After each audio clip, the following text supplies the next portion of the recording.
आज bus park जान लागेको छु किनकि आज दाइ जापान जानुहुनेछ, त्यसैले मलाई बस पार्क बोलाउनु भएको छ। त्यसैले म बस पार्क गइरहेको छु। त्यसैले माथि बस पार्क बोलाउनु भएको छ, बस पार्क नजिक पुग्न लागेको छु। बस पार्कको यतानिर गइरहेको छु, हेर्न सक्नुहुन्छ बस पार्कको गेट उता रहेको छ। बस पार्क उता पुग्नै लागिसकेको छु, हेर्न सक्नुहुन्छ दर्शकबिन बस पार्क गेट नजिक पुगिसकेको छु। आज के म बस पार्कभित्र हिँडिसकेको छु। उता हेर्न सक्नुहुन्छ गाडीहरू रोकिएका छन्। माथिल्लो बस पार्कतिर छु, हिँडिरहेको छु। अब तल्लो बस पार्कतिर पुग्नै लागिसक्यो। तल्लो बस पार्कतिर पुगिसकेको छु, हेर्न सक्नुहुन्छ गाइडहरू। अब यस्तै जाँदैछु। अब दाइ कतिखेर आउनुहुन्छ, उताबाट आउँदै हुनुहुन्छ।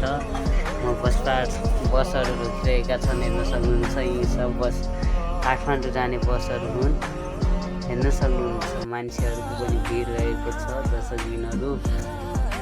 यो चाहिँ कोलपुरको बस पार्क हो, हेर्न सक्नुहुन्छ बसहरू रोकिरहेका छन्। उतातिर रेस्टुरेन्टहरू खुल्ला रहिरहेका छन्। यता हेर्न सक्नुहुन्छ मानिसहरूको भिड रहेको छ। यतातिर मान्छे यातायातका लागि हिँडिरहेका छन्।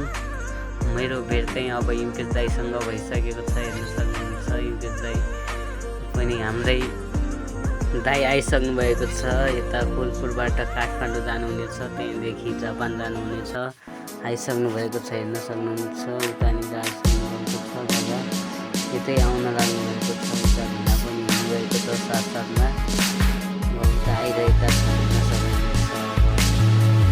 उता दिदीहरू पनि आइरहनु भएको छ, हाई गरेका छन्, हेर्न सक्नुहुन्छ। यता यति धेरै साथीहरू आएका छन्। म चाहिँ फोटो खिच्नतिर लागेँ, हेर्न सक्नुहुन्छ।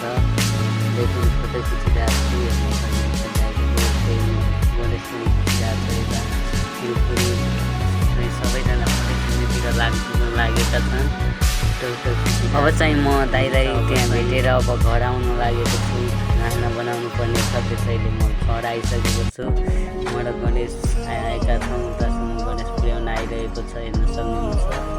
अनि बस पार्कमा हिँडिरहेका छौँ। अब घर आउन लागेको छौँ, हेर्न सक्नुहुन्छ दर्शकबिनहरू।